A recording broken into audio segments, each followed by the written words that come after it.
தமிழர்கள் வாழ்வில் பொங்கல் ஒரு சிறப்பான நிகழ்வுங்கிறதுக்கு அடிப்படையில் 2 காரணங்கள் இருக்கின்றன. உழவு ஒரு தொழிலாக கிடைக்கிறது, அதனால தான் உழவுக்கும் தொழிலுக்கும் வந்தனை செய்வோம். உழவு வேற, தொழில் வேற. உழவு எல்லாத்துக்கும் அடிப்படையானது.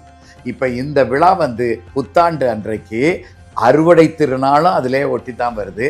அப்போ கடவுள்கள் எல்லோருக்குமே தைப்பொங்கல் எப்படி கொண்டாடப்பட்டுச்சு, இப்போ எப்படி கொண்டாடப்படுதுன்னு நினைக்கிறீங்க?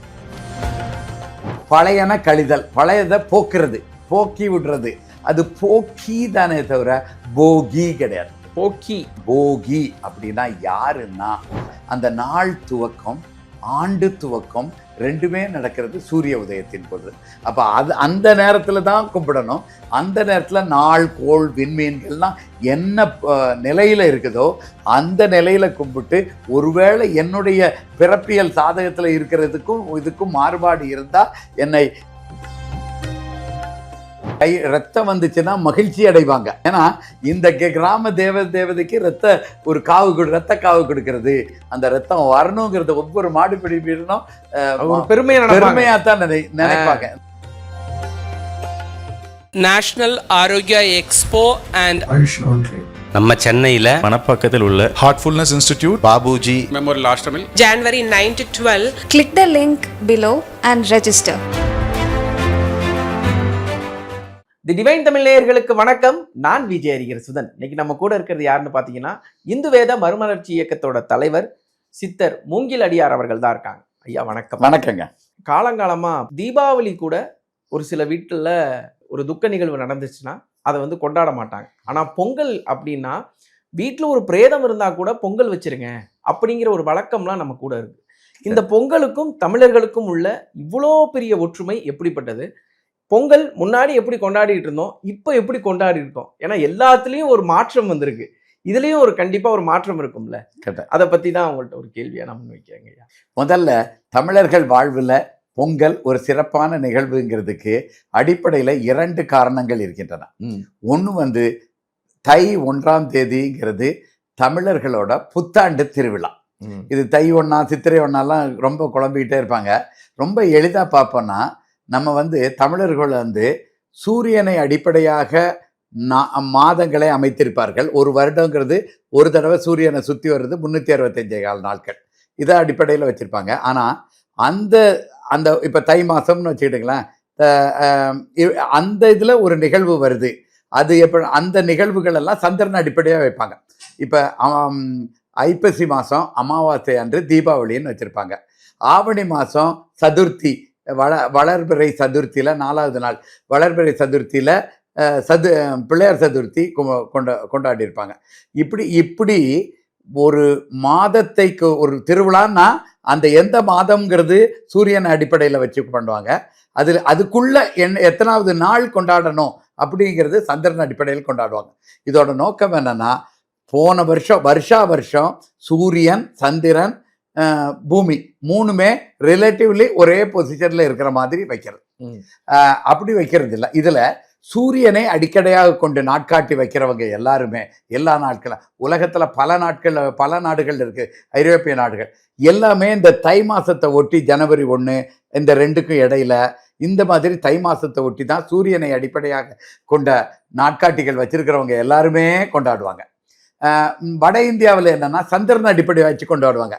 அது ஒரு விஞ்ஞானபூர்வமாக ஏற்றுக்கொள்ள இதே கிடையாது. ஏன்னா வருடத்திற்கு இங்கே சூரியனை அடிப்படையாக கொஞ்சம் 365 நாள், அங்கே சந்திரன் அடிப்படையாக கொஞ்சம் 355 நாள் தான். அவ்வளோதான். அதுக்குள்ளே அடுத்த வருடம் வந்துடும். ஏன்னா அவங்களுக்கு ஒரு மாதம் எப்போ பிறக்கும்னா அமாவாசை அல்லது பௌர்ணமி. சந்திரமா அந்த 2 இருக்குது. அமாவாசை நாளில் ஆரம்பிக்கிறதும் இருக்குது, பௌர்ணமியில் ஆரம்பிக்கிறதும் இருக்குது. அப்போ அமாவாசை வந்துச்சுன்னா 1ஆம் தேதி, அமாவாசைக்கு முந்தின நாள் அந்த மாதம் நிறைவடைஞ்சிடும். அடுத்தது அமாவாசை 1. இப்படி போகும்போது 29.5 நாட்களில் சூரியன் பூமியை சந்திரன் சுற்றி வந்துடுது. அதனால் பார்த்தீங்கன்னா 355 நாள் தான் இருக்கும். வருடத்துக்கு இதே இருக்க, வருடத்துக்கு 10 நாட்கள் வேறுபாடு இருக்கும். ஸோ இதில் புத்தாண்டு பிறந்துருச்சுதுன்னு கணக்கு வச்சாங்கன்னா 10 நாள் முன்னாடியே இருக்கும். இப்போ பூமி பழைய இடத்துக்கு போகாது. அதே மாதிரி இதை எப்படி அவங்க அட்ஜஸ்ட் பண்ணுவாங்கன்னா, சில வருடங்களில் 13 மாதம் வச்சிருவாங்க. 12 மாதத்துக்கு பதிலாக 13 மாதம் வச்சுக்கிட்டாங்க. இப்படியெல்லாம் ஒரு விஞ்ஞானபூர்வமே அதில் இல்லாத ஒரு நாட்காட்டி. அதை பற்றி நம்ம உரி பண்ண வேண்டாம். அவங்க தான் சித்திரை மாதத்தில் கொண்டாடுவாங்க. அது எப்படி வைக்கலாம்னா, அவங்க அந்த சந்திரமான முறையில் எப்படி மாதங்களுக்கு பெயர் வைப்பாங்கன்னா, பௌர்ணமி அன்னைக்கு என்ன நட்சத்திரம் இருக்குமோ அதுதான் அந்த மாதத்துக்கு பேர். சித்திரைனா சித்திரை நட்சத்திரம் பௌர்ணமியில் வரும். அப்படி அதே மாதிரி தான் அவங்க அங்கே அதில் வச்சுருப்பாங்க. சரி, அப்போ நம்ம பார்க்க வேண்டியது, நம்ம சூரியனை அடிப்படையில் ஆண்டும் ஆண்டுக்குள்ள ஒவ்வொரு மாதத்துக்குள்ள நாட்களை கணக்கிடும் பொழுது சதுர்த்தி, பிரதோஷம் அப்படின்னா சதுர்த்தசி, இப்படி அந்தந்த நாட்களை அங்கங்கே வச்சிருக்கிறோம். அதனால் நம்ம முறைப்படி இருக்கிற சூரியனை அடிப்படையாக இருக்கிற எல்லா நாடுகளுமே இந்த தையை ஒட்டி, ஜனவரி தை இதை ஒட்டி தான் புத்தாண்டு கொண்டாடுவாங்க. அதனால் நமக்கும் அதுதான் புத்தாண்டுங்கிறது ஒன்று. ரெண்டாவது, தமிழர்கள் எல்லோருமே உழவு தொழிலை அடிப்படையாக கொண்டிருப்பார்கள். எல்லாருமே உழவு தொழில் சார்ந்துதான் இருப்பாங்க. அதுக்கு மேல மீதி இருக்கிற நேரத்துல, எஞ்சி இருக்கிற நேரத்துல பிற தொழில்களை செய்து கொண்டிருப்பார். குயவர்னா உழவராகவும் இருப்பார், அது கூடவே பானை சட்டிகள் செய்து கொண்டு இருப்பார். இப்படி ஒவ்வொருத்தரும் கோயிலில் வேலை செய்கிறவங்க, கணக்கு பிள்ளை, கணக்கு வழக்கல், நில கணக்கு வழக்கல் வச்சுருக்காங்க. இப்படி எல்லாருமே உழவு தொழிலை செய்து கொண்டு அதற்கு எஞ்சிய நேரத்தில் பிற தொழில்களையும் சேர்த்து செய்வாங்க. உழவு ஒரு தொழிலாக கிடைக்கிறது. அதனால தான் உழவுக்கும் தொழிலுக்கும் வந்தனை செய்வோம். உழவு வேற, தொழில் வேற. உழவு எல்லாத்துக்கும் அடிப்படையானது. இப்போ இந்த விழா புத்தாண்டு அன்றைக்கு அறுவடை திருநாளும் அதிலே ஒட்டி தான் வருது. அப்போ கடவுள்கள் எல்லோருக்குமே இயற்கை தான் நமக்கு இதுக்கு கொடுக்குது. கடவுள்கள் இயற்கையில் உள்ள அதிபதிகளை தான் கடவுளாகவே இந்து மதத்தில் வச்சிருக்கிறாங்க.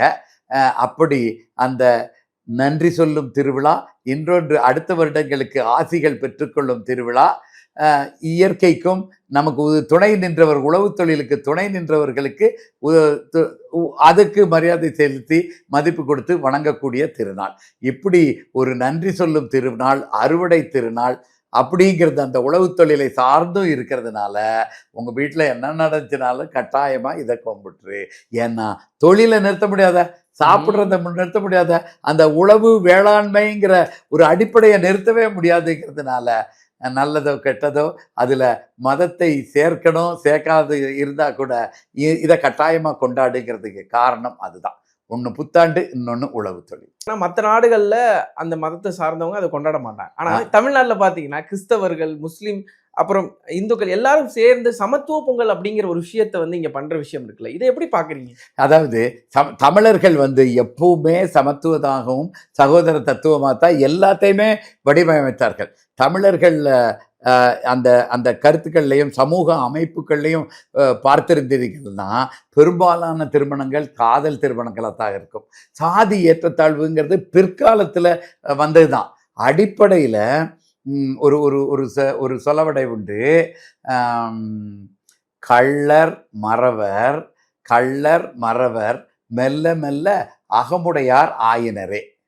கள்ளர் இருக்கிறாரு, மறவர் இருக்கிறாரு, அவர் மெல்ல மெல்ல அகமுடையார் ஆயிட்டார்னா எப்படி ஆயிட்டார்னா இது எல்லாம் தொழிலின் அடிப்படையாக இருந்தது. கள்ளர்னா என்னன்னா, கள்ளர்னா இப்போ என்ன, ஒரு திருட்டு தொழில் பண்ணுறவங்க அவங்க மாறி வந்துட்டாங்க, அப்படியெல்லாம் கிடையாது. கள்ளம்னா ஒற்று, பிறர் அறியாமல் மறைந்திருந்து செய்யக்கூடிய தொழில் எல்லாமே ஒற்று வேலை பார்த்து நாட்டின் நன்மைக்கும் களங்கம் விளைவிக்க யார் யாரெல்லாம் இருந்தாங்களோ அவங்கள மறைந்திருந்து கண்டுபிடிச்சி அரசாங்கத்துக்கு சொல்கிறது தான் கள்ளம்.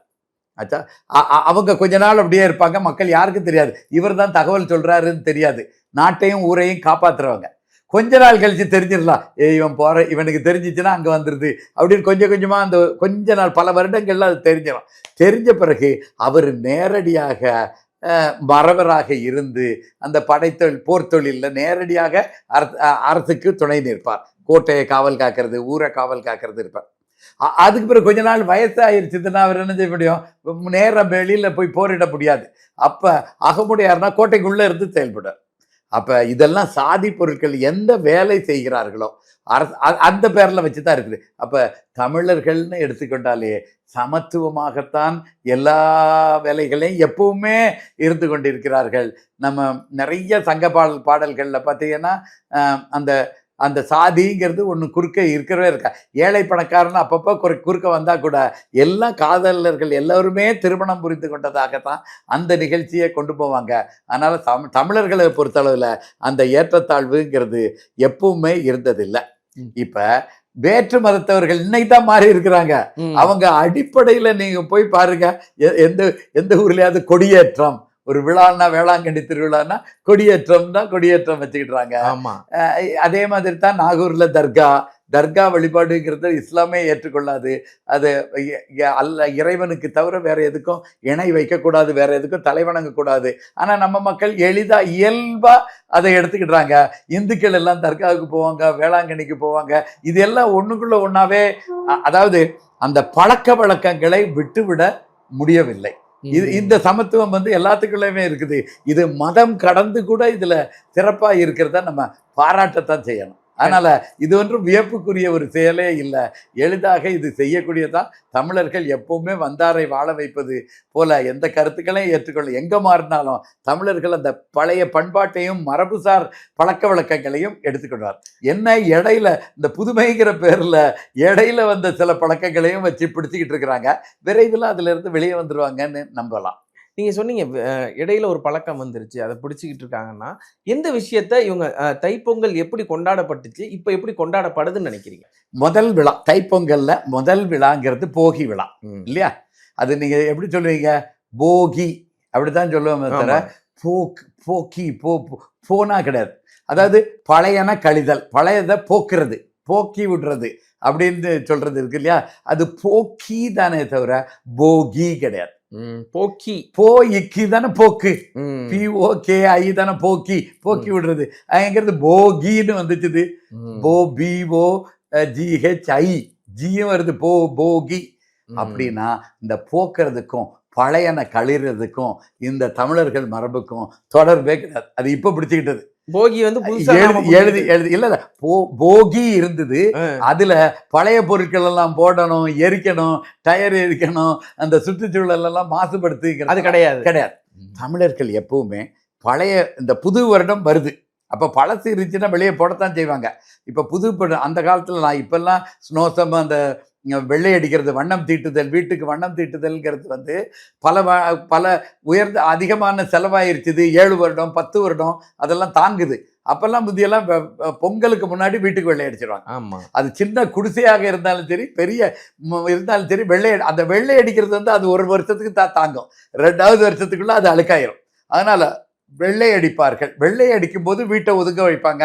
மேல பரன்ல இருந்தது தேவையில்லாதெல்லாம் தூக்கி போடுவாங்க. ஆனா எரிக்கிறதுங்கிற பழக்கம் தமிழர்கள்ட்ட கிடையாது. ஏன்னா இவங்க பயன்படுத்தின பொருட்கள் எல்லாம் இயற்கையான பொருட்கள்.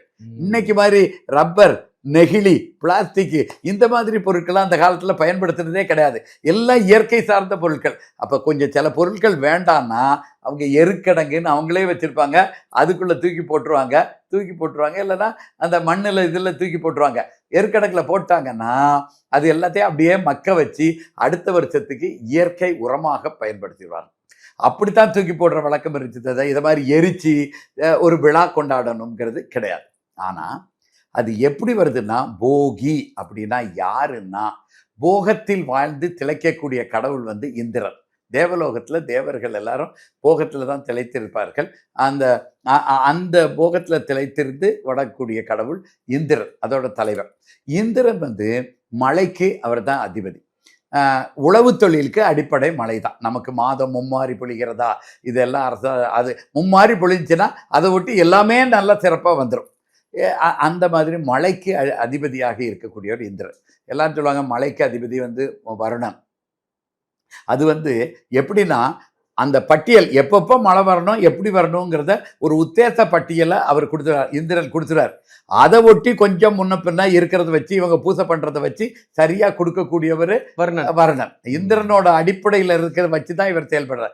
அதே மாதிரி எல்லாரும் குபேர பூசை, குபேரனை கும்பிடுறது தப்பு இல்லை, தேவர்களை கும்பிடுறது சரிதான். ஆனா குருவேரன் செல்வத்துக்கு அதிபதினு நினைக்கூடாது. செல்வத்துக்கு அந்த தேவலோகத்துல இருக்கிற அந்த கருவூலத்துல இருக்கிற எல்லா பொருட்களுக்கும் அதிபதி இந்திரன் தான். குபேரன் என்னன்னா அந்த கருக்கூலத்துல கணக்கு வழக்குகளை பார்த்து ஒழுங்கா இருக்கிறான்னு அதை பார்த்து சரி பார்த்து வைத்து காப்பாளராக இருக்கக்கூடியவர் தான் குபேரன். அதனால அது அவர் கும்பிடக்கூடாதுன்ட்டு இல்லை, அவருக்கும் ஆற்றல் உண்டு, அருள் உண்டு. ஆனா செல்வத்துக்கு அதிபதின்னு நினைச்சு கும்பிடக்கூடாது. அதெல்லாம் இந்திரன்ட்ட தான் இருக்குது. தேவேந்திரன் தேவர்களின் தலைவராக இருக்கக்கூடிய இந்திரன் தான் இருக்கு. அப்ப மலைக்கு அதிபதியாக இருக்கக்கூடிய இந்திரனை வழிவருது. போகத்தில் திளைக்கக்கூடிய அந்த போகியினாலே இந்திரனை குறிக்கும். அந்த காலத்துல நம்ம சிலப்பதிகாரத்துல எல்லாம் இந்திர விழா சிறப்பாக கொண்டாடப்பட்டு வருகிறது. அது வசந்த விழாவோட சேர்த்தும் கொண்டாடப்பட்டு வருகிறது. அப்பப்போ வழிபாடுகளும் நடந்து கொண்டிருக்கின்றன. இப்ப இந்த இந்திர விழாவில் இரவுல வான வேடிக்கைகளோடு வண்ணங்களோடு கொண்டாட வேண்டியதை இந்த பழசை போட்டு எரிக்கிறதுல இப்போ மாற்றி விட்டார்கள். அதனால இந்திரனுக்கு விழா எடுத்து கும்பிட வேண்டும், இந்திரனுக்கு வழிபாடுகள் நடத்தப்பட வேண்டும். இதுதான் போகி அன்னைக்கு நம்ம செய்ய வேண்டியது. அது இரவுல செய்யக்கூடிய பூசை. இது முதல் நாள். அடுத்த நாள் காலையில பொங்கல், தைப்பொங்கல். அது புத்தாண்டு. தமிழர்கள் ஏன் இந்த சூரிய உதயத்துல பொங்கல் வைக்கணும்னு சொல்லுவாங்க. இப்ப அதை கூடிய மாறி வச்சு நீங்க நாட்காட்டிகள்ல எடுத்து பாருங்க. பொங்கல் வைக்கும் நேரம், உகந்த நேரம் 7:30 to 8, இந்த நல்ல நேரம் அதெல்லாம் வச்சு கொண்டாடுறாங்க. இது புத்தாண்டு. புத்தாண்டு தமிழர்களுக்கு இரவு 12ஆம் தேதி ஒரு நாள் பிறப்பதில்லை, புத்தாண்டும் பிறப்பதில்லை. தமிழர்களை பொறுத்தளவுல ஒரு நாள்ங்கிறது காலையில சூரிய உதயத்தை பொறுத்து ஆரம்பிக்குது. அப்பதான் நாள் துவங்குகிறது. பஞ்சாங்கங்கள்லாம் 6 மணிக்கு தான் ஒரு நாள் ஆரம்பிக்கும். 5:59 தான் அந்த ஒரு நாள் நிறைவடையும். அப்ப அந்த நாள் துவக்கம், ஆண்டு துவக்கம் ரெண்டுமே நடக்கிறது சூரிய உதயத்தின் பொழுது. அப்போ அந்த நேரத்தில் தான் கும்பிடணும். அந்த நேரத்தில் நாள், கோள், விண்மீன்கள்லாம் என்ன நிலையில் இருக்குதோ அந்த நிலையில் கும்பிட்டு, ஒருவேளை என்னுடைய பிறப்பியல் சாதகத்தில் இருக்கிறதுக்கும் இதுக்கும் மாறுபாடு இருந்தால் என்னை இந்த துன்பங்கள்ல இருந்து காப்பாற்றி இந்த வருடம் முழுவதையும் ஒரு சிறந்த வருடமாக எனக்கு ஆக்கி கொடுங்கள்ங்கிறது அந்த சூழலில் இருக்கும்போது நம்ம கும்பிடணும். நல்ல நேரம் பார்த்து நல்ல நேரத்தில் கும்பிட்டோம்னா அப்போ துவக்க நேரத்தில் கும்பிடுறது தான் அது சிறப்பான இருக்கும். நல்ல நேரம் பார்க்கும்போது அந்த துவக்க நேரத்தில் பண்ண வேண்டிய பூசையை நம்ம இழந்து விடுகிறோம். அப்போ காலையில் சூரிய உதயத்தின் பொழுது அந்த பார்க்கணும். இந்தியாவில் இப்போ பார்த்தீங்கன்னா ஒவ்வொரு மாதமும் கொஞ்சம் வேறுபாடும். இப்போ 6:34, 35 இந்த நேரங்களில் சூரிய உதயம் நடந்து கொண்டிருக்கிறது.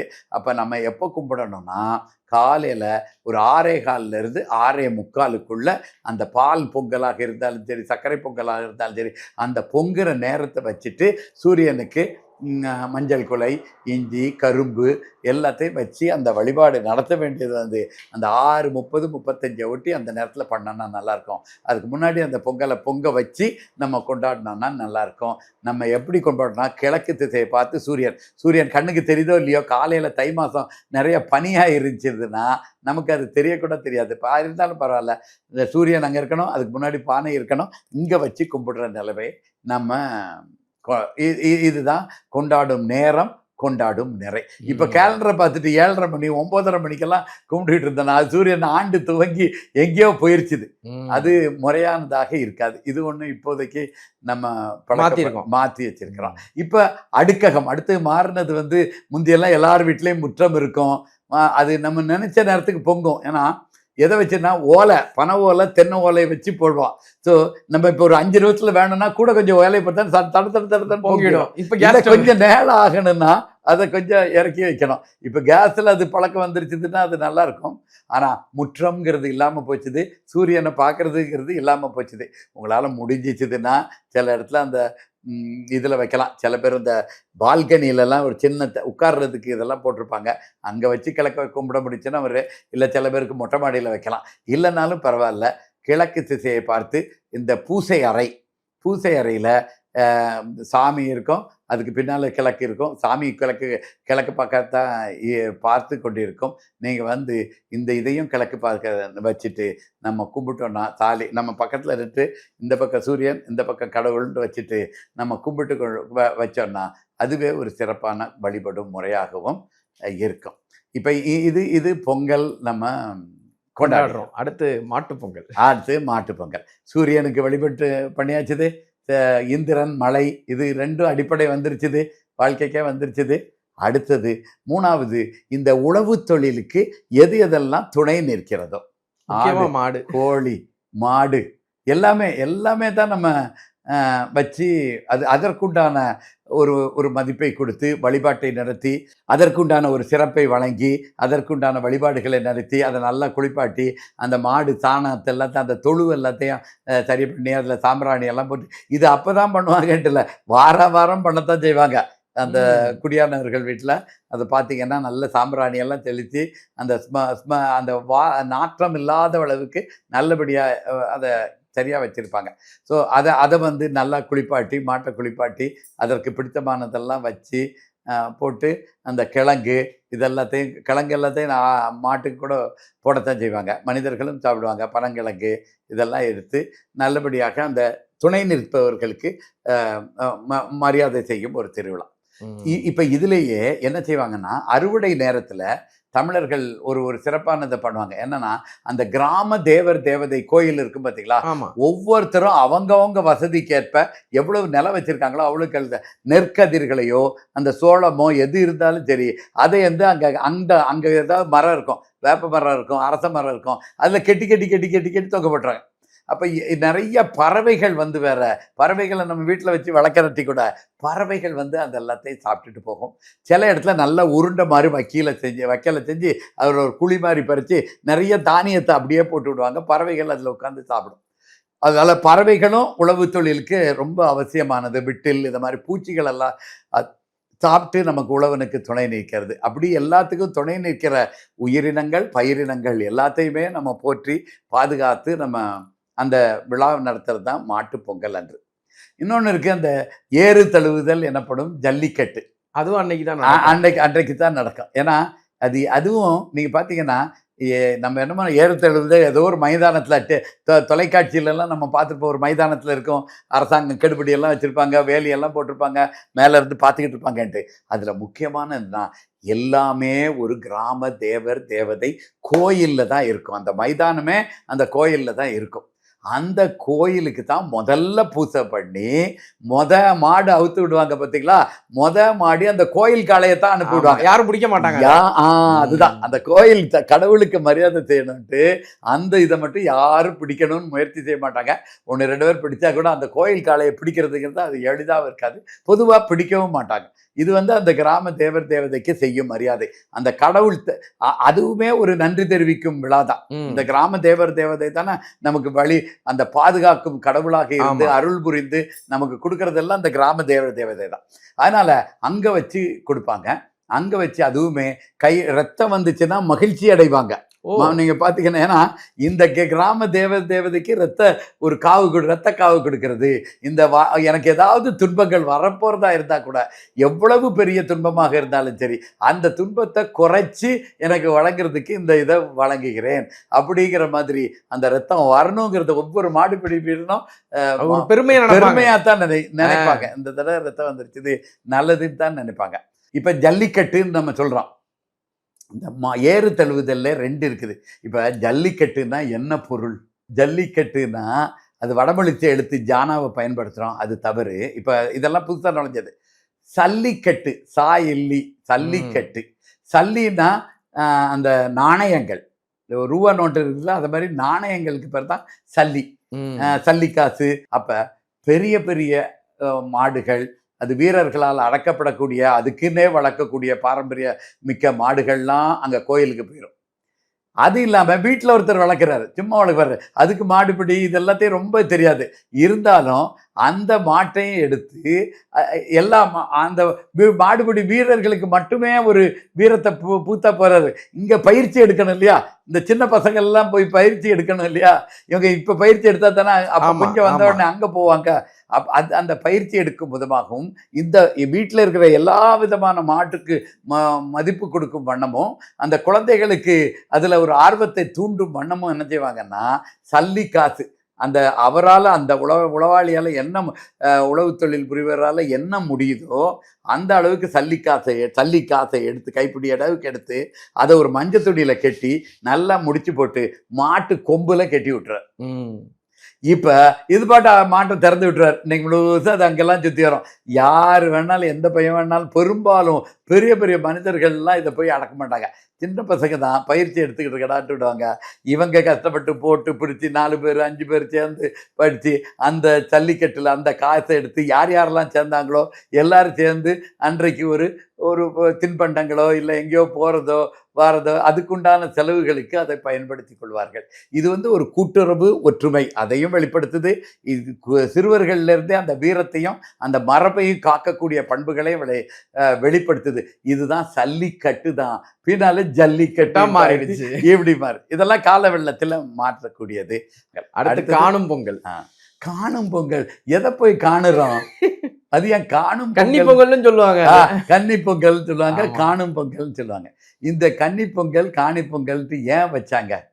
என்னன்னா இது நமது எல்லாத்துக்கும் இந்திரன்ல ஆரம்பிச்சாச்சுது, சூரியனை வழிபட்டாச்சு, துணை நின்ற உயிரினங்கள் பயிரினங்கள் எல்லாத்தையும் வழிபட்டாச்சுது, எல்லாத்துக்கும் நன்றியும் சொல்லியாச்சுது. அடுத்த வருடத்துக்கு ஆசியும் வாங்க வேண்டும். அடுத்தாற் பல ஆசிகளும் வணக்கங்களும் தெரிவிக்க வேண்டியது யாருக்கு? நம்முடைய முன்னோர்களுக்கு, மூத்தவர்களுக்கு. முதல்ல அவர்களைத்தான் காணுகிறோம், அவர்களை காணும். கன்னி வயத்தில் இருக்கிற அந்த கன்னி பெண்கள் எல்லாரும் எனக்கு திருமணமாக வேண்டும், நல்ல வாழ்க்கை வேணுங்கிறதுக்காக எல்லாருக்கிட்டையும் அடுத்த தடவை இந்த தலைப்பொங்கல் அப்போ தாய் வீட்டுக்கு தான் வருவாங்க. அதுக்கு அடுத்த பொங்கல் எல்லாம் புகுந்த வீட்டுக்கு போகிறதுக்கு முன்னாடி இந்த வாய்ப்பு கிடைக்குமோ இல்லையோ நம்ம குலதெய்வத்தை இதையும் வணங்கி கொள்வோம் அப்படின்ட்டு முன்னோர்கள் மூத்தவர்கள் வீட்டில் இருக்கிறவங்க, சித்தப்பா பெரியப்பா உற்றார் உறவினர் எல்லாரும் வீட்டுக்கும் போய் இங்கே இருந்த பண்டிகைகளில் இருக்கிற இதெல்லாத்தையும் பலகாரங்களை வழங்கி அவர்கள்ட்ட கீழே விழுந்து ஆசிகளை பெற்றுக்கொள்ள காணும் பொங்கல். அப்போ இந்த முன்னோர்கள் மூத்தோர்கள்லாம் இருக்கிறாங்க இல்லையா, இவர்கள்லேயே முதன்மையாக இருக்கக்கூடியவங்க தான் நம்மளுடைய குலதெய்வம். குலதெய்வம் தான். குலதெய்வம் யாரு? நம்மளுடைய பரம்பரையிலேயே ஒருத்தர் கடவுளாக அங்கே உட்கார்ந்துட்டு இருக்காரு. 7 தலைமுறைக்குள்ள ஒருத்தர் கடவுளாக உட்கார்ந்துட்டு இருக்கிறார். அப்போ அவரும் நம்ம தாத்தா மாதிரி தான், பாட்டி மாதிரி தான், கொஞ்சம் பெரிய தாத்தா பெரிய பாட்டா. இந்த தாத்தாவோட வேலை என்ன? நமக்கு வர்ற பிரச்சனைகள் எல்லாத்தையும் அவர் தான் தீர்த்து வைப்பார். இந்த நாட்டு கடவுளர்கள்லாம் சிவபெருமான், முருகன், பிள்ளையார், திருமால், இவங்க கிட்டெல்லாம் நமக்காக என் பேரன் ஒருத்தர் இருக்கான், இப்படி கஷ்டப்படுறான், அவனுக்கு பூஜை பண்ணக்கூட நேரம் இல்லை, வழிபாடு பண்ணக்கூட அவன் சார்பில் நான் கும்பிட்டுக்கிட்டேன், அவனுக்கு நல்ல புத்தியை நானே கொடுக்குறேன், எனக்கு நீ இதெல்லாம் பண்ணி கொடுங்க, இதை பண்ணி கொடுக்கன்ட்டு நம்ம சார்பாக கடவுள்கிட்ட எப்போதும் 24 மணி நேரமும் வேண்டிக் கொண்டே இருக்கக்கூடியவர் தான் நம்மளுடைய முன்னோர்கள், குலதெய்வங்கள். அதான் குலதெய்வத்தை மட்டும் நம்ம கூப்பிட்டு வரணுங்கிறது இல்லை, மற்ற எல்லா கடவுள்களையும் கூப்பிடணும். மந்திரத்தை காப்பாற்றுங்க, இப்படி காப்பாற்றுங்க, அப்படி காப்பாற்றுங்கன்னு எல்லா நாட்டு கடவுள்களையும் கூப்பிடணும், அழைக்கணும், வழிபாடு செய்யணும். ஆனால் இந்த குலதெய்வங்கள் மட்டும்தான் நம்ம அழிக்காமலே வரும். ஏன்னா நம்மளோட தாத்தா பாட்டி நம்ம அழைக்கணுங்கிறதுக்காக அவங்க காத்து கொண்டு இருக்க போவதில்லை. அதனால அவங்க நமக்கு துணையில அவங்க இடத்துக்கும் போகணும். இப்போதான் முதன்மையான ஒரு பாயிண்ட் வருது.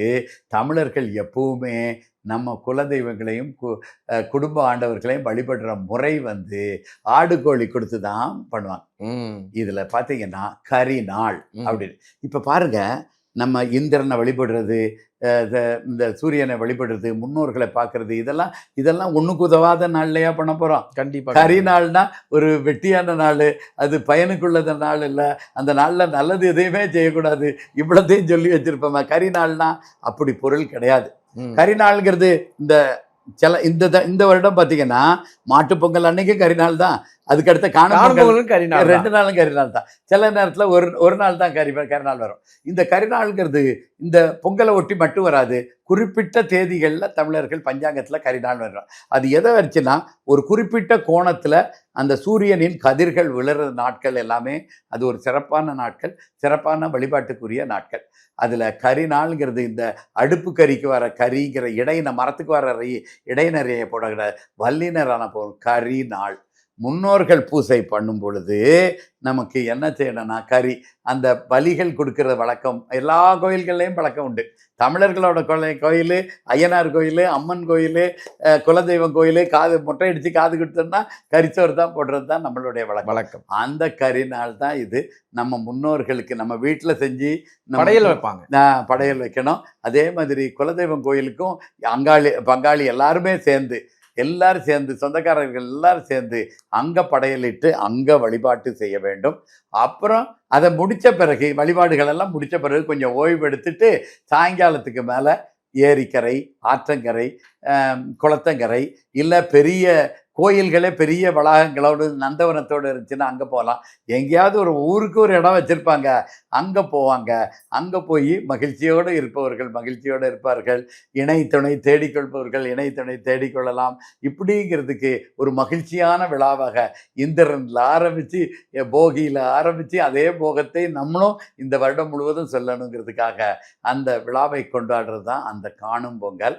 அந்த கரிநாள்ங்கிறதையும் நம்ம புரிந்து கொள்ள வேண்டும். புத்தாண்டில் ஆரம்பித்து தைப்பொங்கல்னா என்ன, எப்போ பொங்கல் வைக்கணும், இப்போ பொங்கலுக்குன்னு ஒரு டேட்டு நேரம் கொடுத்துருக்காங்க, அப்போல்லாம் வைக்கக்கூடாது அப்படின்னு இந்த நாள் நாம் செஞ்சுக்கிட்டு இருந்த விஷயத்த ரீகால் பண்ண மாதிரி இருந்துச்சு. எல்லாருக்கும் புரிய வச்ச மாதிரியான ஒரு வீடியோவை தான் இதை பார்க்குறேன். உங்களோட நேரத்திற்கும் உங்களுடைய வார்த்தைகளுக்கும் முக்கியமாக உங்களுடைய கருத்துக்களுக்கும் மிக்க நன்றி சார். டிவைன் தமிழ் ஊடகத்தார்களுக்கு இந்து வேத மர்மலட்சி இயக்கத்தின் தமிழ் புத்தாண்டு வாழ்த்துக்கள். ஓம் திருச்சிற்றம்பலம். ஓம்.